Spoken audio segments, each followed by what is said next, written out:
Hey everyone, so good to be in front of you. It's Kate and Ant for our Empower Hour, Yay! whatever that means. It's so good to have so many people. It's so good to harness technology. We have people on Zoom, we have people on Ecamm, we have people in different Facebook groups and lives. And so we're trying to manage as much as we can here in front of us of your Yes. questions and comments. So, hey Jen, hey Laurie. Uh, we have a really exciting topic, and it's something that you can apply no matter where you're at in life, no matter which area of life, whether you're feeling like I'm really kicking goals at the moment or I really feel like I'm in a bit of a slump. And so this topic of fulfillment, this topic of success, this topic of getting from where I am to where I would ultimately like to be. It's kind of the universal story, right? It's the hero's journey. And the first thing I want to say is that um, everything that happens to us, we can either make a meaning that it's in the way or it's on the way. And that one distinction alone changes the whole game. And depending on what you believe in or who you believe in, um, you kind of get to choose what makes the most powerful meaning for you. And so what I mean by that is if you have this victim mentality, that things are just always happening to me, compared to I'm always guided, I'm always in the right place at the right time to meet the people I need to meet, to learn the lessons that I need. And that shift in perception alone changes the whole game. And so we're going to go into that and lots more topics tonight. But I want it to be interactive. And what I mean by that is ask questions. So if you've got questions along the way, if you've got metaphors, if you've got commentary, please share away. But the first thing is that to get from where you are to where you want to be is to actually know where you're at. And you might say, that's ridiculous. Like, how would I not know where I'm at? Our family, our children in particular, have become obsessed with The Amazing Race. And I bring this up because so often you'll find the contestants trying to get to their next challenge, trying to get to their next destination, and have no idea where they are on the map. And so they have no bearing, they have no reference to even get to where they want. And how this happens with us in life is you think about, well, I know we had the situation where we came from, um, very poor students, you know, it was kind of, we'd count the coins. Yeah. And go, what could I buy with this? Totally. I felt like I was 12, not 23. Anthony was studying in Melbourne, and so, studying full time. I was kind of working full time, and we were just kind of, it was crumbs at the end of the week to see, what we would have left to go, oh, could we have a date night, and how much money can we spend? So But we would have these grand ideas, and it was so funny because we would start to put savings away, and I would just focus on the savings, and then we'd look at the savings and would count that and go, oh my gosh, look, we're this far ahead, without looking at the credit card bill that was 20 grand. Mm-hmm. And so I don't know if you can relate to that, where it's like, oh, I've got a sense of where I am, but you kind of missed a key part. It was the debt column. Yeah. Or it might be with your health, where you go, I'm pretty good. I look at the scales, doing pretty good. If I look at my neighbor, he's carrying a bit of weight. I'm doing pretty good. Like Aussies, like, she'll be right, mate. And we're comparing ourselves to a culture where it's normal to have 1 in 2 people dying of heart disease. Yeah. It's normal to have 1 in 3 people dying of cancer. It's normal to go on medications when you have a headache. because we've been taught, well, you just mask that up. You just put a Band-Aid right over that sucker. Yeah.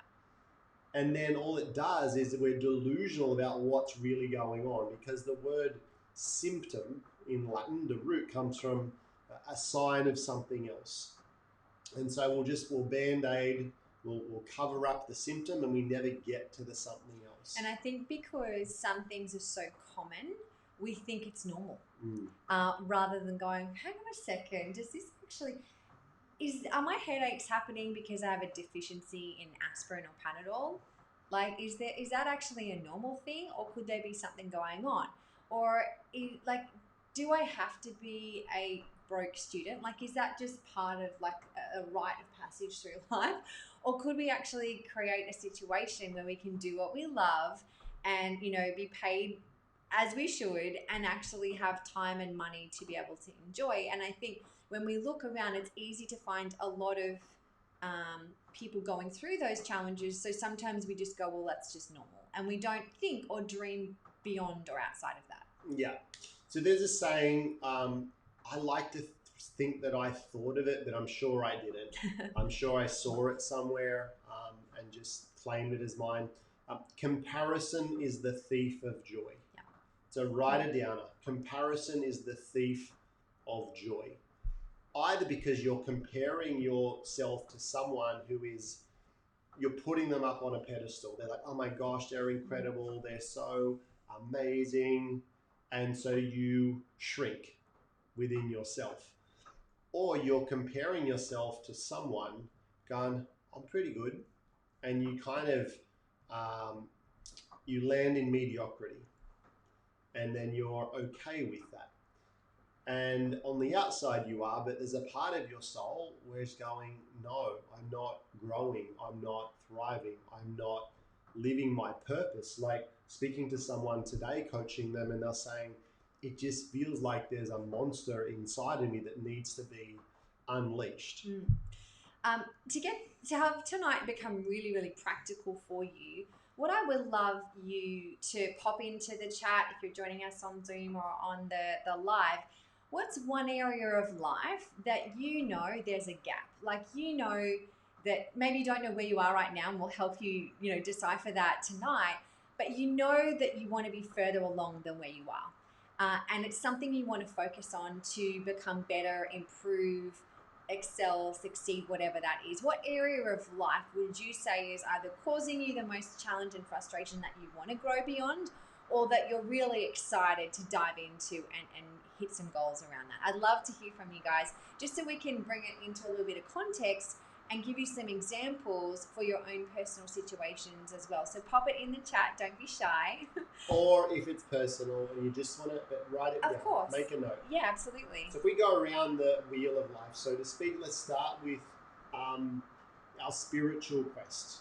And what I mean by that, do you have a strong sense of who you are, what your purpose is, what you're here for, that you're guided, that there's potentially something bigger than you?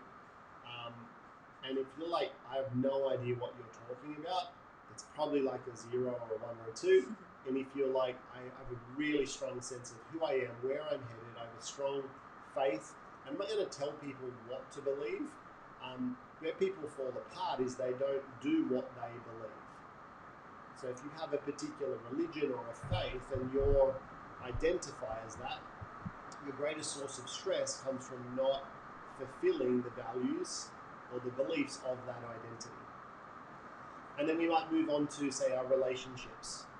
Do you have a great intimate relationship? Do you have a great relationship with the people who are dearest to you, your friends, family, close family, extended family? And then we might move to social. And so, you think about how we lived during Indigenous times. And it was a tribe. And it was a strong connection. Like you could not survive without having good relationships. And now, through lockdowns, through segregation, through bringing topics into families that create divide and judgment, we're on the social network where we're so connected. We have 5,000 friends that you've never met and you have no idea who they are. and you feel empty and alone. Yeah. Is it, if you think about your career, when you think about that area, is it a job where you just exchange time for money? Is it a career, or is it a mission? I love what Sarah just said. I'm always working to make money rather than to find what drives me and what I love. I don't know what I would love to do though. That's a cool distinction, Sarah. That's awesome. And thank you for sharing. Yeah. Because I think I'm going to skip ahead for a second. The whole process we're going to go through tonight is one, getting really clear where you are, to the point where it's a little bit uncomfortable, but it creates a stirring in you. For some people, they go fetal and stop. But I want it to create a stirring in you to go, there's more to life than this. Yeah. And then getting clear where you're headed. Now, for most people, they work in a job that they don't like to earn money, to buy things, to try and impress other people that they don't like. Correct me if I'm wrong. Yeah. Because society said, if you're to be happy, you should have this car and this house, and you should walk like this and wear these clothes, and this should be your status. And these should be all the extracurricular things your kids should do, and so on and so on. Man, think about this. When you choose, this is going to blow your mind. You're buying decisions. Correct me if I'm wrong. You're going to buy a new dress, or you're buying a jacket, or you're buying that hat, or you're buying, that car. Any buying decision. Tell me I'm wrong. You think about, who will X? How will they see me when I've got this on? Or when I drive the car past my neighbor who's got this car, how are they going to make? What will they say about me? If I wear this to school pickup, what will the other mums say about me? Innately, and this is the thing, it goes back to tribe, because we need to fit in with the tribe. We want to belong. Because if we end up segregated, now the lions, the dinosaur, whatever, is going to eat us. So it's I'm not saying it's wrong, but just know your buying decisions are always guided by what will other people think. Unless you're conscious in that decision, and then it's different, but our default is to do that. So I can see a couple other people sharing of a focus where they feel there's a gap they want to be working on. Jen saying relationships. Luke saying having the confidence to break away from current education system for our children. Awesome, Luke. You might have followed our journey a little bit. We started homeschooling our kids in March last year, and it's been the best decision for our family. And yes, we definitely have had other opinions shared with us, and we've just had to stay true to that. So definitely can speak into that for you. I'll share a funny story about that. Meg's creating the space for your business to grow and the space for planning, reflection, and record keeping that lights me up. Awesome. Okay. Wait. Does record keeping light you up? I love that about different people. Yeah. Record keeping would put me fetal in the corner. But I love that different things light different people up. Yeah, awesome. And Peter's saying discipline to disconnect and finding a sense of calm. Awesome. Yeah, I love that. Yeah. Other parts of the wheel you might look at, your health. Do you have the vitality, the strength, the energy to just show up how you'd like to show up? Yeah. It's not necessarily looking a certain way in the mirror, but seeing what you are and loving all the parts of it. Yeah. And at the end of the day, do you have the energy to be present with your partner, with your children, chase them around and, squeeze the juice out of the day? Or are you needing that coffee or something just to kind of keep you going and you're not thriving? So there might be a gap there. Oh, my gosh. Monster energy and a couple of ciggies. Off we go. And so I want to share something with you. And it's like, here's one I prepared before. Yeah, he did. So when I was in the... Hang on, you can't talk when you... Oh, I'm sorry. Yeah, one moment. We love analogies and we love stories. And I think that's what really brings, lessons to life, so that you really get to understand, how does this apply to me? and what can I actually do tonight, today, moving forward to start creating change? Because you might have been feeling a gap or a stirring, like you were saying earlier, for some time, but you don't know what the step is that you need to take to get beyond it. You just know that you're unsettled and there's a element of frustration there, but it's like, okay, I know I feel that, but what do I do? So I went straight from school to the army. I absolutely loved it. I was in reconnaissance and I loved shooting. I never really shot before. And I want to take you through a little process that has always stuck with me. And let's say you're 300 meters down the range and you look through your scope and the crosshairs are right on the target. It's right on the target and you pull the trigger and boom, it hits right here. What do? You've got another 3 or 4 shots and you've got to hit this target. What do? You look, you get the card back, and you go, okay, I'm 2 up this way, so 2 notches that way, and say I'm 1 notch across that way. So what do we do next? So realign and aim a bit lower. Refocus. Let's hear some other comments. At least answer for yourself. What's the right thing to do?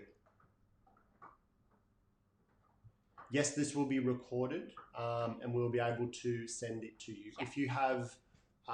If you're on our email list, absolutely, Carly. And so what typically happens is people go,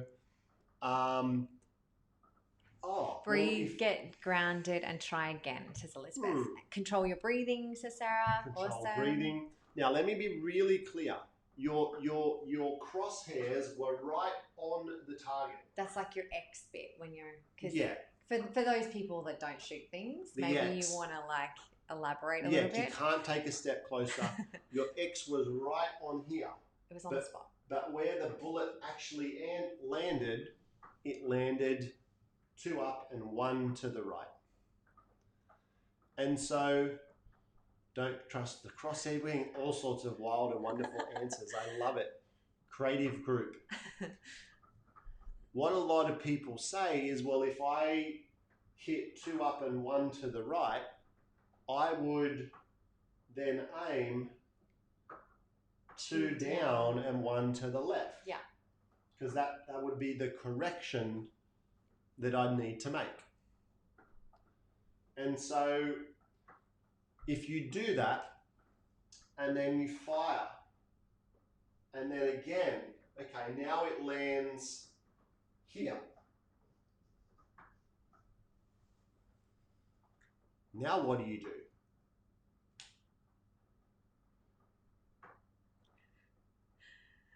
Get rid of that dodgy gun. Yeah.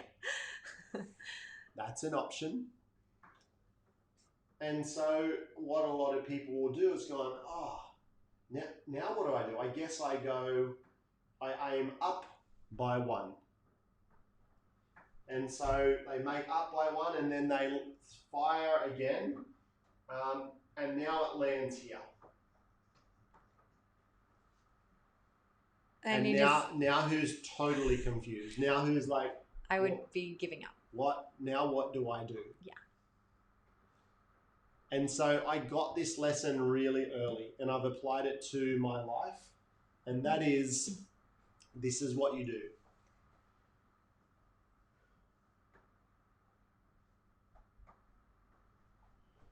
You keep the vision of exactly where you are. Go to spectators. My gosh, you guys are crazy. You get really clear and you make sure that you're consistent with your strategy. You make sure your breath is at the full exhale. As it gets to the exhale, you time it so that you're right over there on that point, and then you just gently pull the trigger. And let's say, as the first one did, it landed there.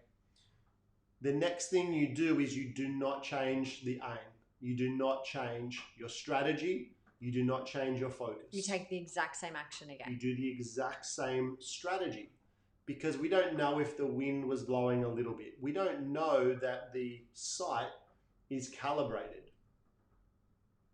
And so we fire again. And now it lands here. Now what do? For a third time, you do not change strategy. You do not change focus. You aim exactly where you did. And now it lands here. And so that's called a grouping. Now you can get the center of that group, which is right there. And now we know the adjustments to be made. Now we can go, okay, it needs to go 2 across and 1 down. You change the scope and then you fire, and now you've got a proven strategy to hit your target. So let's bring that into practical life. So people, they look like a dog chasing its tail, if you've ever seen that. It's like, I want that. And they try it for a little bit and go, that didn't work. And now I'm going to try this. Oh, that didn't work. And they just keep chasing this thing called happiness, success, fulfillment in all of these different areas, instead of just staying true to what is their true north. Yeah. Which you don't actually know, but you have a sense of it. So it's like this. When a plane flies from a destination, we fly from Sydney to Hobart, is the plane, what percentage of the time is the plane aiming directly at Hobart, where it's going to land? It might be 1, 2, 3% of the time. But as it's flying, it's making little adjustments, little adjustments, little adjustments. And so when you were a little boy or a little girl, you already had clues. You already had clues of what lit you up, what made time stand still for you, what you could spend all day doing, all day talking about.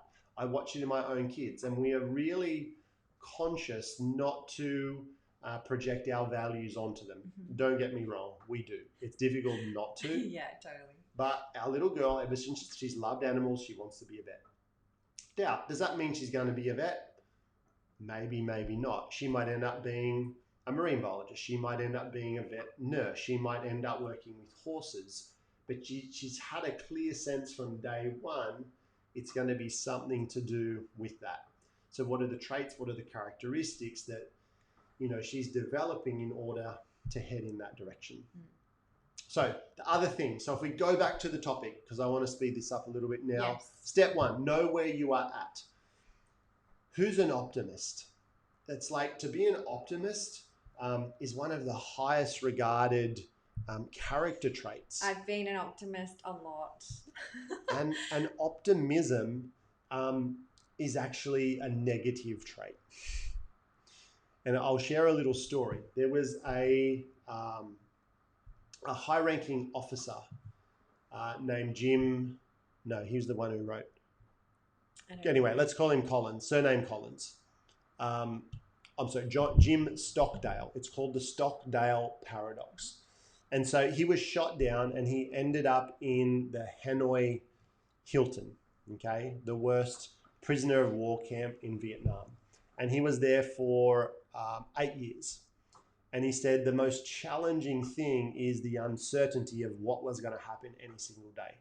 Because the beatings were so irregular, they were so inhumane, and you couldn't get into some kind of consistency. And he said, the interviewer asked him when he got out, who were the ones who didn't make it? And there's a bit of trepidation in asking that. But Stockdale, there was no hesitation in his answer. He said, oh, that's easy, the optimists. The optimists were the ones who didn't get out. And they're like, what do you mean? He said, well, that would be, oh, it's all right, guys. We're going to be out by Christmas. We're going to be out by Christmas. And Christmas would come and they weren't out. And it's all right, we're going to be out by Easter. We're going to be out by Easter. Easter would come, it would go. I'm going to be out by my birthday. It would come, it would go.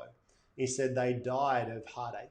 They died of heartbreak because they were setting high expectations on things they had no control over. And then he said, but who were the people who made it out like you? He said they were the people who had a sense of reality of where they were. They weren't delusional, but they never lost faith in how their story turned out. They never lost faith in how their story turned out. So they kept such a crystal clear vision for their future and how it was going to be. And that's different from being optimistic. Yeah. Okay. That's something that comes from internal. It's interesting, you know, we speak with people, you know, through our coaching, and you'll speak to someone and they're like, they've got a goal, say to, let's throw, earn $100,000, for example. But they, right now, they don't even know how much debt they have.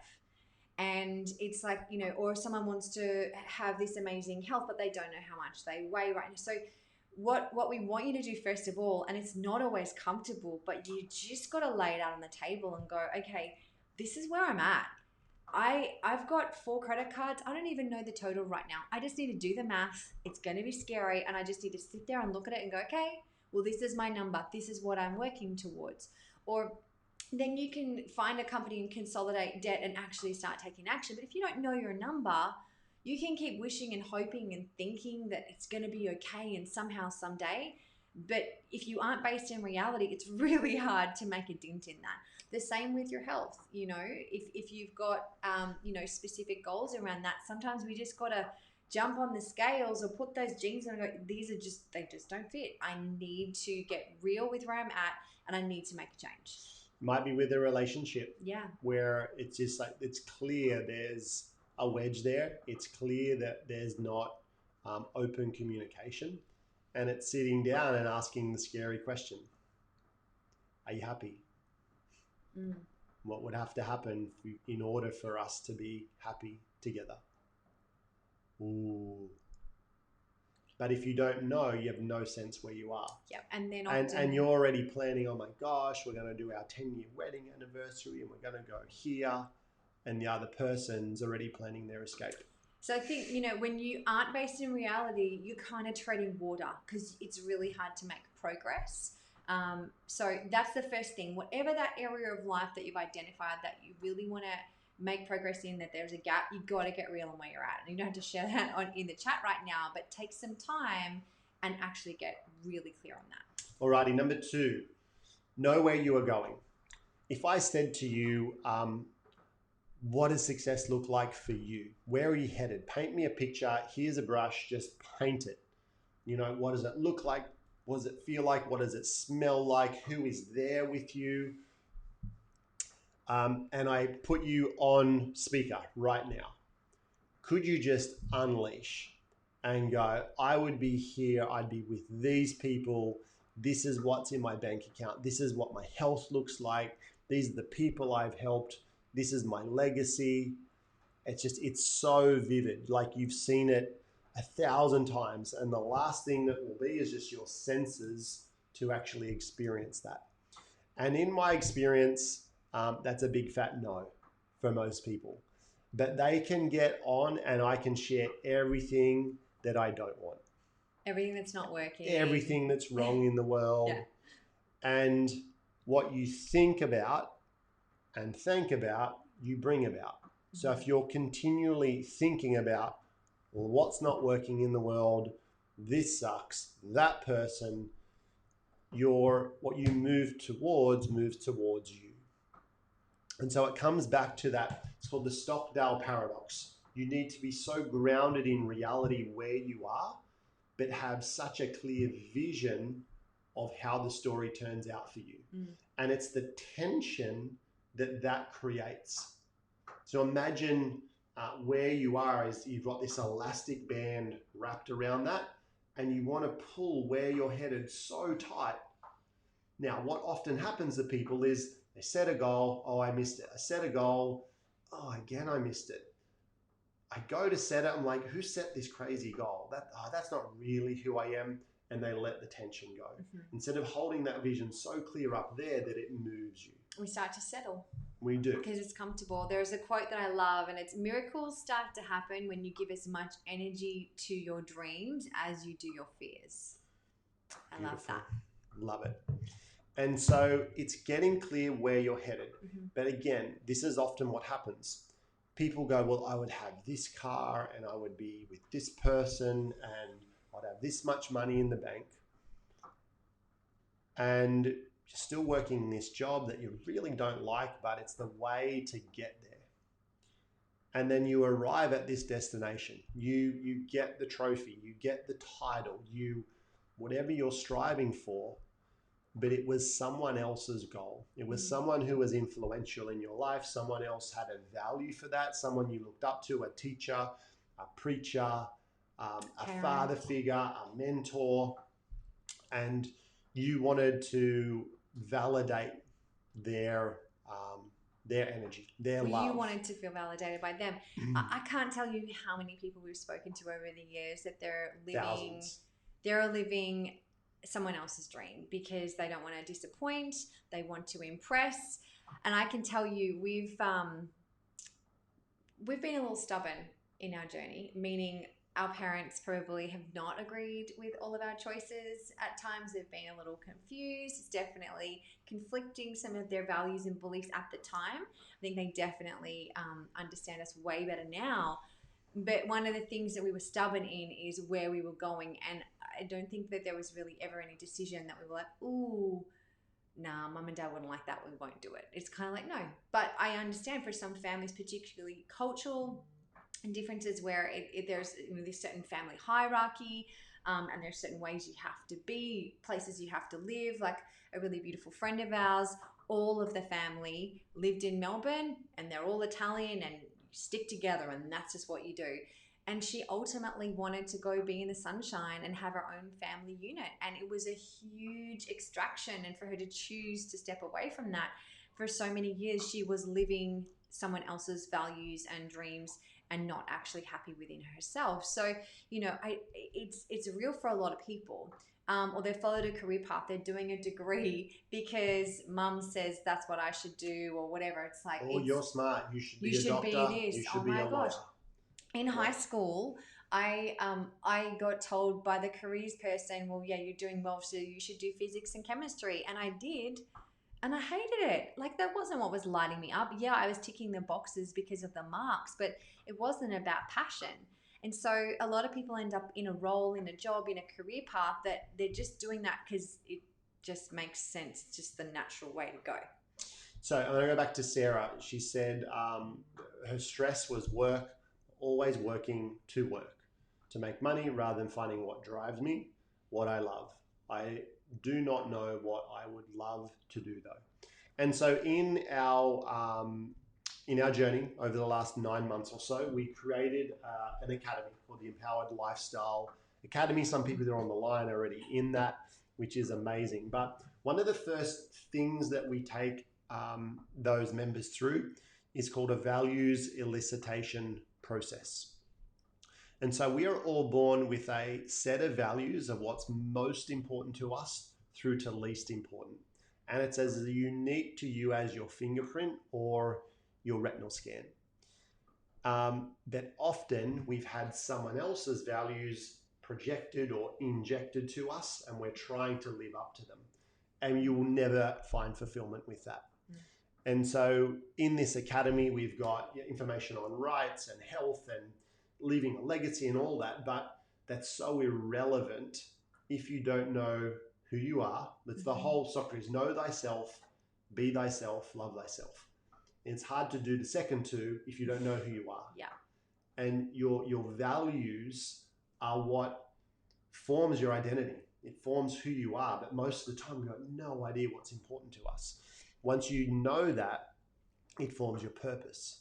And then you can start to do what you love and love what you do.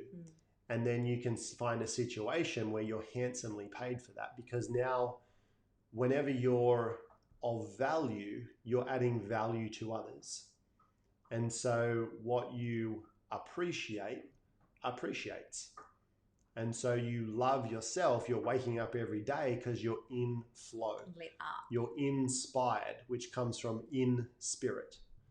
And it's my most favorite thing to do. So I'm hoping, Sarah, that if you're not in the academy, you jump into that and go through that process, because then when you do start setting a goal, you're always checking back in. Am I doing this because of something else that's a pattern? And identifying that, and you're becoming really conscious, and you're going from a default life to a deliberate life. You're going from being a victim to what society's going, I'm a victor, and it's coming from within. So part of knowing where you're going, it has to be in alignment with your highest values. Or else there's no longevity in it. So, you might have set goals in the past and reached them and gone, oh, is that it? Was that like that? There was supposed to be fireworks and I should feel different and I've got the thing, or I achieved the goal. I should aren't I supposed to feel different? And we don't. And I've certainly been like that in the past as well. Certainly not preaching as if we haven't done that, but it's recognizing that and then starting to steer your ship more in alignment with those things. So first thing, you got to get grounded. A lot of people, they've got the dream and I can't wait. I can just imagine they've got no plan. They're taking no daily action towards it, and they have no idea of where they are right now. So it's just a fantasy. It's not a dream. It's not a goal. It's a fantasy. So we really want to help you bring it to reality where you're going, great, here's where I am. Here's the gap, and here's where I'm going. And like you were sharing, when you can hold on to that vision, not be the optimist of like one day, someday. It's like holding that there, but also being okay with where you're at and knowing that things take time. It's about consistency. It's interesting right now. I'm on day 71 of the 75. 72, aren't you? Oh, yeah, today's day 72. 72 of the 75 hard challenge. And if you haven't heard of what that is, it's all about consistency. I think a lot of us have the best of intentions with a goal, regardless of what area of life we're setting it, but we just don't follow through on a daily. So this is all about exercising twice a day for 45 minutes, 2 sessions. One of them has to be outside. 4 liters of water a day, every day. Taking a photo of yourself every day. Reading 10 pages of a non-fiction book every day. Sticking to an eating plan every day, and no alcohol every day. And so it's like, you can do that for a few days, no dramas, or like do that Monday to Friday. But it's like, oh, you're 2 weeks in, you're 3 weeks in, and so I'm literally in the home stretch. I wrap up on Friday. Well, hopefully, because if Kate misses just one of those elements today, tomorrow is day I go one. back to zero, and I am not letting that happen. I was up at 5:30 this morning, did my first workout. Then it's been ridiculously pouring rain. I'm like, come on, universe, really? You just want me to finish with a bang? And I've got soggy clothes, soggy feet, whatever. But I'm just out there, and there's this immense sense of internal pride when you follow through on your own word. Often we give our word and we hold it true because to other people, like we don't want to let them down. And what will they think of me? And I don't want to hurt their feelings. I don't want to let them down. But often with ourselves, we have all these internal conversations and we go, oh yeah, I'll do that tomorrow. And then we don't, like, no, that's fine. And every time we don't follow through on something that we say internally that we will, we start to erode our self-worth away. We really do. And it's one of the most beautiful lessons that I've got out of this 75 days. Yes, I've lost weight. Yes, I'm feeling fitter and stronger. My energy is amazing. I'm in flow. I've learnt so much after reading consistently every day for 75 days.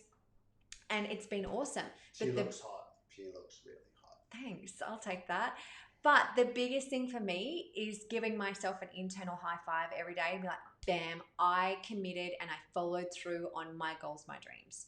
And I think there's no better feeling. It's actually not about day 75 for me anymore. It's that everyday little wins. And when you can get clear on where you are, because when I hopped on the scales, I wasn't stoked about it. Let's be real. I definitely enjoyed happy hour over Christmas and I was okay with that. But then I was like, right, okay, time to get based in reality. Okay. And, in this time, I'm so proud of myself, but it's the consistency. I knew the results would come.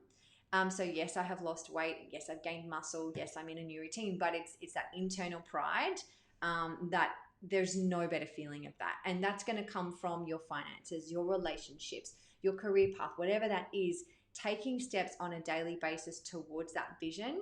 That is where the magic happens. So that brings us to part 3. The easiest way to get from where you are, when you know it, and where you want to be, is to find a guide. Again, on the Amazing Race, if you've got a map, if you've got someone who's gone before you, if someone can share what to do and what not to do. And that's the whole concept of standing on the shoulders of giants, and where you get to fast track your success. And so we've been quite privileged to do this our whole life. We've always had coaches. We've always sought mentors. We've always, I'll give you an example. When I was in my early 20s, I almost died. I had meningococcal, and it was really scary, particularly for Kate and the people around me. I was kind of unconscious. And so I just couldn't get in my head, like I was so fit. And several other people died in the hospital that week that Anthony got it as well. So it was very real. So I was so fit, and I thought that was health. And I'm like, how could I have almost died? Like, I'm invincible. And so I wound up at a chiropractor's because I had headaches, I had neck pain, I had back pain after the whole process and the lumbar puncture and all these things. And it was that person who was one of my first guides, because that chiropractor saw something in me that I didn't see in myself. And I was so inspired that I went on to be a chiropractor. But before I went to university, I said to my mentor, I said to my guide, what do I need to do to be a good chiropractor? And he said, well, the degree is just going to give you a piece of paper. And so there's 2 things I would suggest you do. Be very skilled technically, like manually. You need to be a good healer. You need to be a good adjuster. And then the second one was you need to present. You need to be able to communicate. You need to be able to get information across. So go join Toastmasters. And I was like, that's some really weird advice. But I listened. And so I went and made a list of 100 different health professionals, chiropractors, naturopaths, osteos, physios, that were really reputable, well-known all across Australia. And I had this journal, and I would have 2 pages per one. And I would get in there, and I'd call them up, say, hey, I'm a student. Can I come hang out? I just want to, be a shadow. I want to be a fly on the wall and see how things go. And I would draw the floor plan, and I would get all the brochures. Yeah. Because I could do that. I was a student, right? And I'd speak to the staff, and, if they were lovely, I'm like, okay, how does that all work? And I would watch it, and I would write down everything that would go on.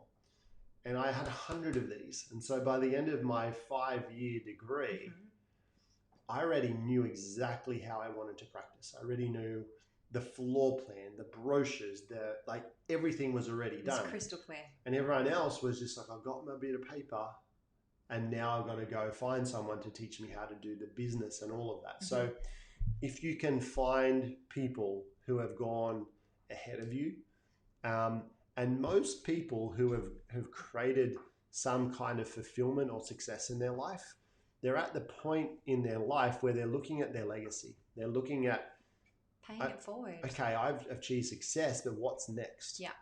How do I look back and put a hand out? How do I give a scholarship? How do I invest my time? How can I leave something beyond my years?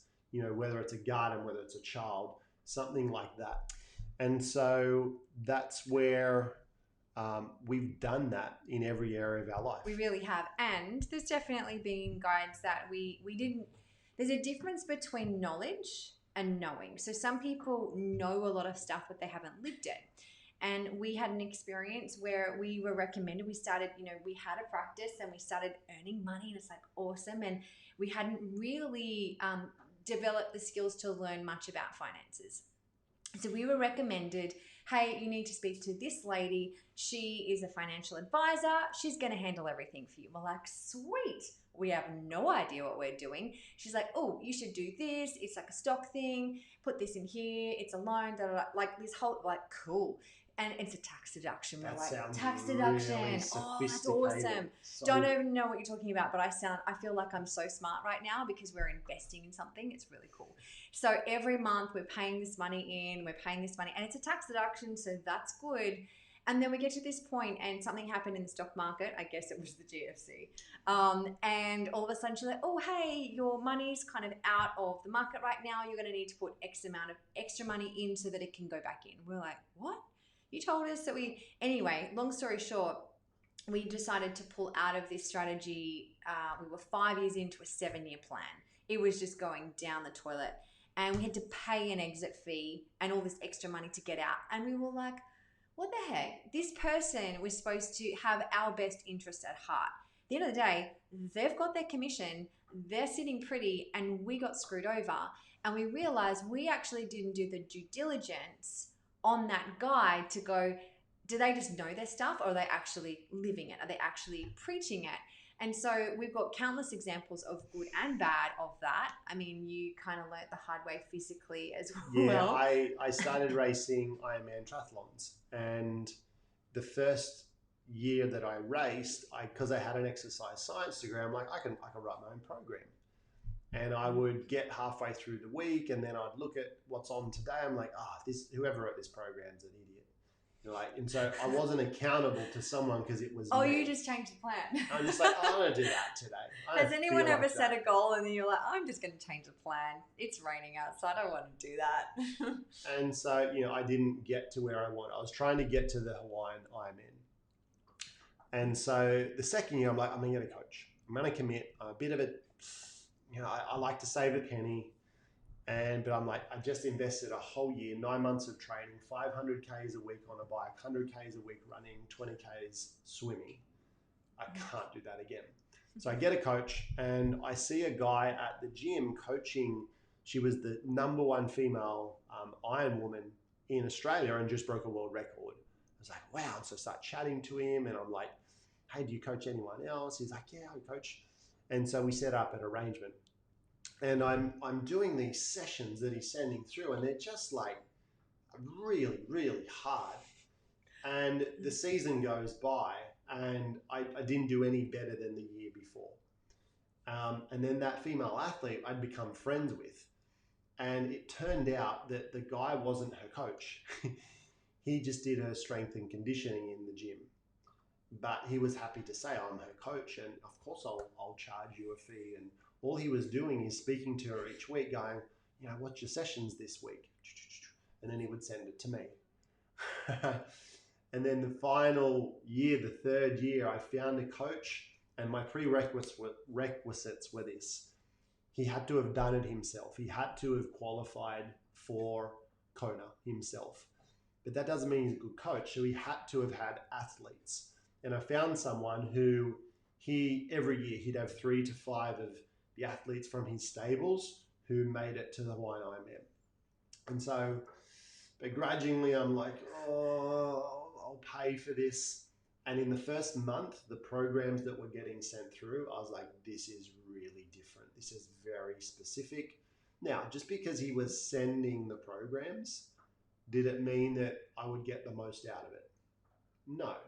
Your mentor, if you get a good physical trainer, you go to the gym, they can show you what to do. They can put the weight there in your hand. But if they're the one lifting the weight, they grow, you don't. And this is a little message for the people who are in the program, because I can see people who are in our academy and they're kind of like, oh yeah, it's really hard. It's supposed to be challenge you. It's supposed to be confronting for you. Yeah, you can't outsource your push-ups. No, like you gotta. I'm going to pay someone to do that workout for me, and you're going to do the eating for me. You got to do the work. And so anyway, long story short, I followed that program. I had incredible change physically, power, strength, everything, because I was doing very specific.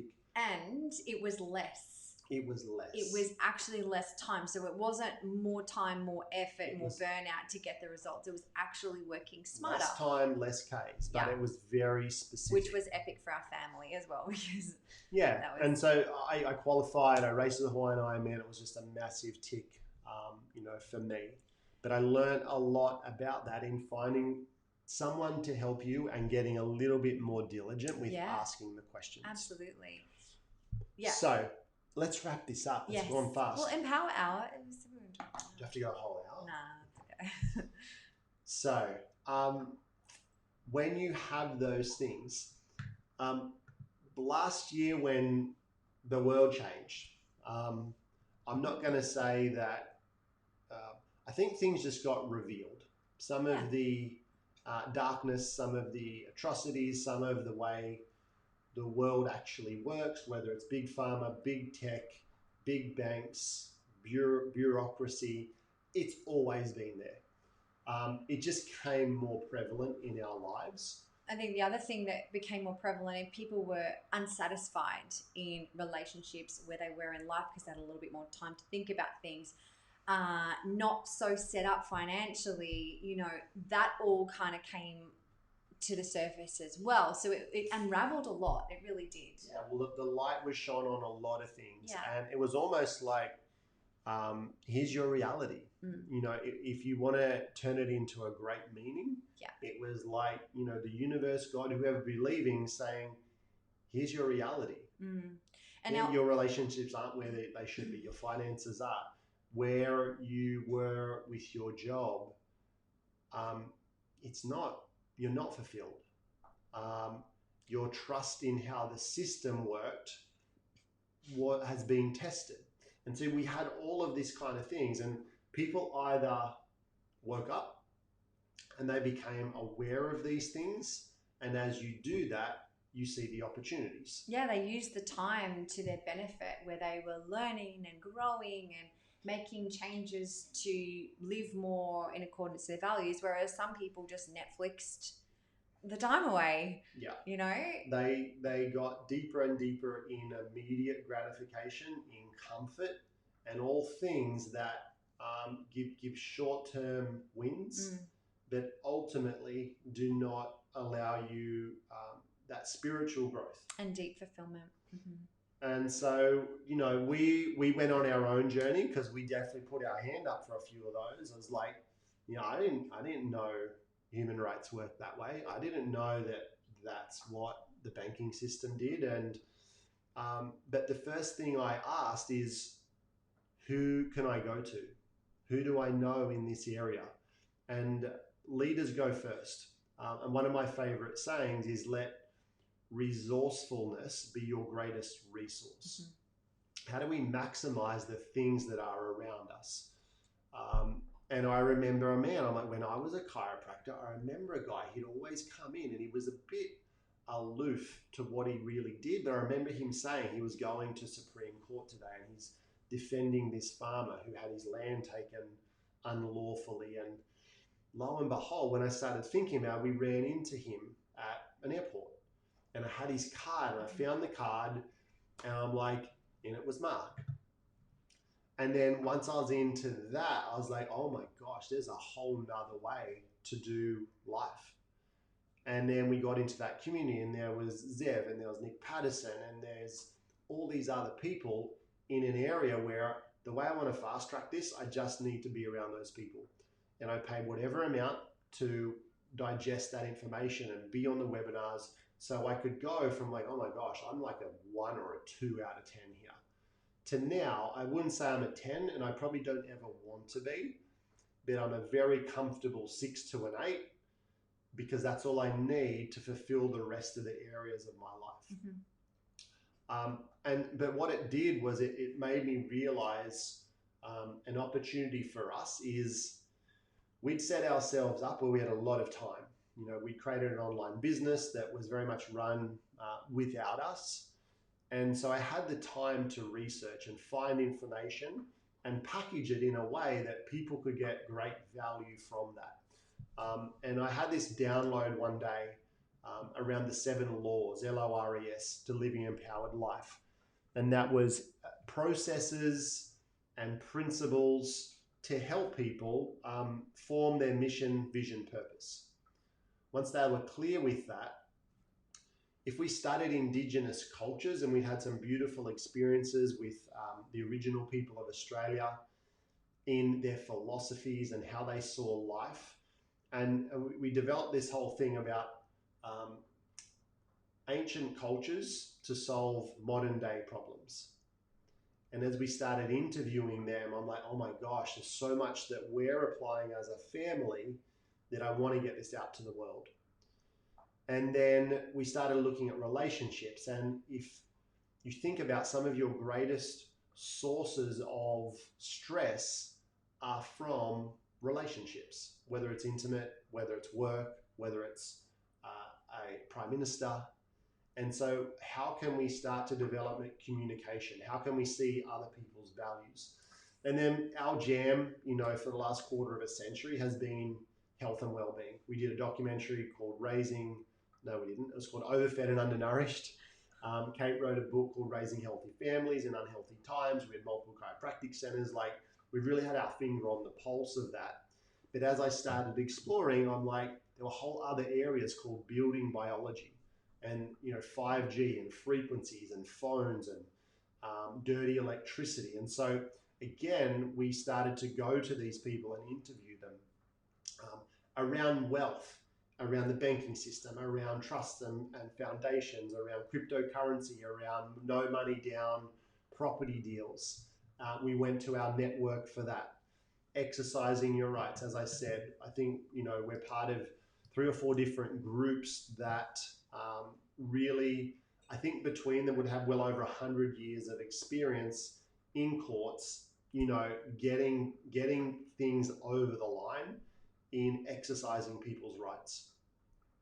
And then, like I alluded to, once you've got all that down, then it's about, how do I pay this forward? How do I contribute? How do I grow? What's a legacy? And once you start developing that, it feeds back into our mission, vision, purpose. And so it's this revolution where if we continue to explore all of these 7 laws, and it kind of speeds up, but it also peels back the layers and we get to the core of who we actually are. And when we have alignment in our highest values, now we have influence. We're fluent within. And now we can have an influence on the world. And that might just be a partner, it might be a family, it might be a community, it might be a country. And I thought if we could rally people together and teach this content and have them meet who we look to as our mentors, what a cool thing. And so that's how the Empowered Lifestyle Academy was born. And it's been a beautiful experience.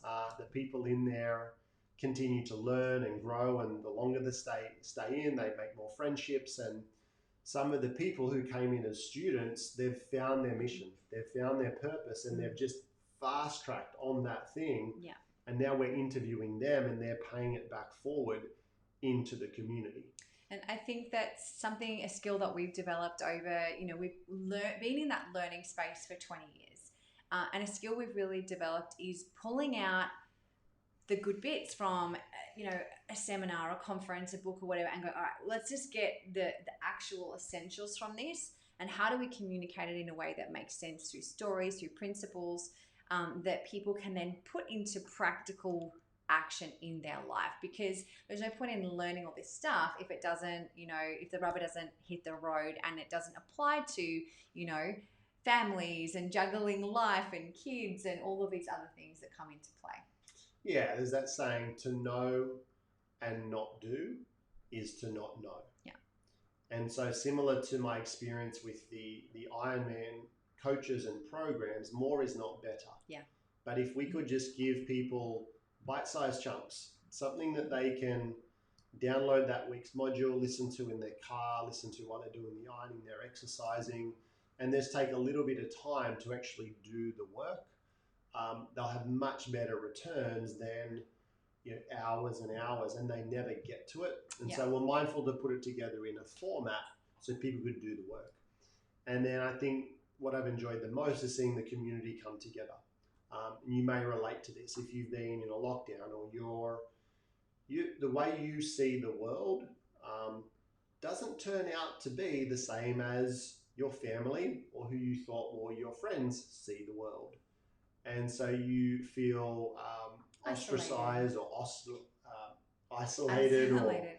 Yeah. or alone, and just having people come in and go, oh, Yeah. you, There's nothing you, like finding I can someone just, that gets you or sees the world in a similar way where you don't need to explain or justify. I just your get to be choice. me, Yeah. and I'm valued for that. And I don't have to pretend I'm someone I'm not, and I can speak, and so we have sessions where there's live Q and A's, but we also have sessions where there's just breakouts where people get to chat online in rooms, and it turns out, oh my gosh, you live down the road from me, and so we're seeing these beautiful friendships That's occur awesome. as well.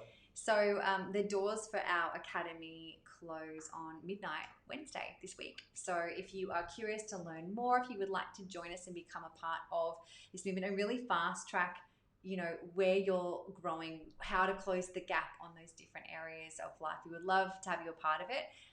So if you go to empoweredlifestyleacademy.com, you can learn more, you can get started and join us. But midnight this Wednesday, the doors close, and we won't be opening the doors again until September later this year. So it's something that we're really passionate about. Once the door closed, when we are straight back into more amazing interviews and lessons for our members. And we're always going to be continuing to add value in a public platform, in our different Facebook communities as well. But with this, we get to dive deeper and specifically, with people as well, which is what we love. Yeah, so when you join, one of the first processes we go through is that wheel of life. We look at the 7 laws. You answer a whole bunch of questions and get really grounded where you are. And then once you've done your values elicitation process, you start to form a mission, vision, purpose for each of those areas. And then you can see there's a gap. And then every week we go around a different one of those 7 laws. So the longer you stay in, the more you tend to expand that sphere of influence, and you become whole. You become complete because you're not looking in one direction and delusional, and you're missing something really important behind you. And so it's challenging because some people come in and go, I really want to work on my rights, but they have no management of their emotions. They have no sense of who they are, because then they're going around trying to get validation. I think everyone should see the world that I see and support me, instead of going, no, there's got to be equal amount of support and challenge, and I can be calm, and I've got a really good sense of who I am. So yeah, there's lots of ways in which you can avoid a lot of inner stress and turmoil when you start to apply these principles. But in wrapping up, from tonight, I hope, regardless of whether you're joining us on the inside in the academy before Wednesday night midnight, or you're just following us along for the journey and just learning more as you go, I really hope that you look at least one area of your life where you know there's a gap. Get grounded where you're at. Get those statements out. Look at where you are financially. Jump on the scales, whatever you need to do. Go get a body scan. Have those conversations. And then set a plan in place of, okay, what do I need to do to close that gap? And get really crystal clear on that vision that you hold for that area of your life and your future. If you don't do that, that is not something you can outsource, And if you don't have a vision for your future, then you'll be a part of someone else's. So that is something that when you do, you will feel so empowered. And not only can you do it for yourself, but if you have children, it is so beautiful to teach them these things. You can bring it right back to a simple form. It doesn't have to be complicated at all. But, we get to hear our kids talk about their vision of what they want to create. And it's like, it's goosebumps. And something, we actually had a moment a little while ago. So this office that we're in right now, before we painted the walls, we actually had a goal setting session with our kids. And so they're 9, 11, and 13. And everyone got a lead pencil and we wrote our dreams and visions all over this wall. And I was sitting in here with our son the other day, and I said to him, do you remember something that you wrote about your vision? Because he said, well, Mum, if you don't have one, you're working for someone else's vision. I'm like, absolutely. I said, is there something that you remember that you wrote? And he goes, yeah, I know exactly what I wrote. And I said, well, tell me what's one of the things. And he said, I want to scuba dive and be an underwater videographer or photographer. And I was like, that's so cool. And he pointed to the spot on the wall where he wrote that. And it's being painted now. It has been painted, yeah, over the top of, right? And then we just had this goosebump moment because only 2 weeks before, his a really, really beautiful friend and one of Ant's best mates actually helped give him his first scuba lesson, and he went for his first dive.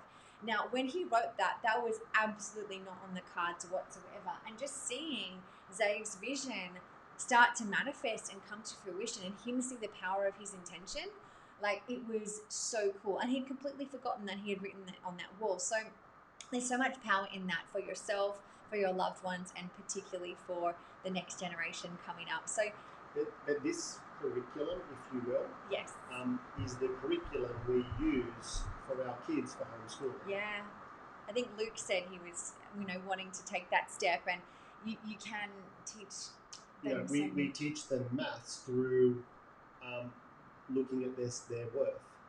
their net worth. Okay, you got that $50 pocket money. What would be a good choice in using that? Yeah, you could buy the Harry Potter one was on the cards, and then but they've been looking at cryptocurrency and they know how to look at the graphs and they can see what's happening. Bodhi's like, oh, I still want that, but that's 20 and I can put 30 into that. And now part of their maths is looking at their net worth and return on investment. And going, did that go up or did that go down? And just learning these things, because man, like I end up with 3 degrees, but most of what I learned at school, I don't remember it, and it's not relevant to today. And that was 20 years ago, and now I look at, well, where are they going to be by the time they graduate, and what's most important? What are the essentials to live an amazing life? Do they know their highest values? Do they know what's most important? Do they know how to communicate? Are they good with relationships? Do they understand the difference between debit and credit and all of these things? So it's powerful. We have to live it as parents, as leaders first, and then we get to teach it, because our children, our next generation, are always watching what we're doing, not what we're saying. So start with you and look at that gap, set some time aside, and really take some time to reflect on what your vision is and go out and get it. Be consistent. Don't dabble, don't dip your toe in on your vision. Like we said earlier, no one can do it for you. You can't outsource this kind of stuff. This is the work, but it is so worthwhile, and you will feel it, on the inside. It's just amazing. So thank you everyone for joining us. Again, check out everything out about the Academy at empoweredlifestyleacademy.com.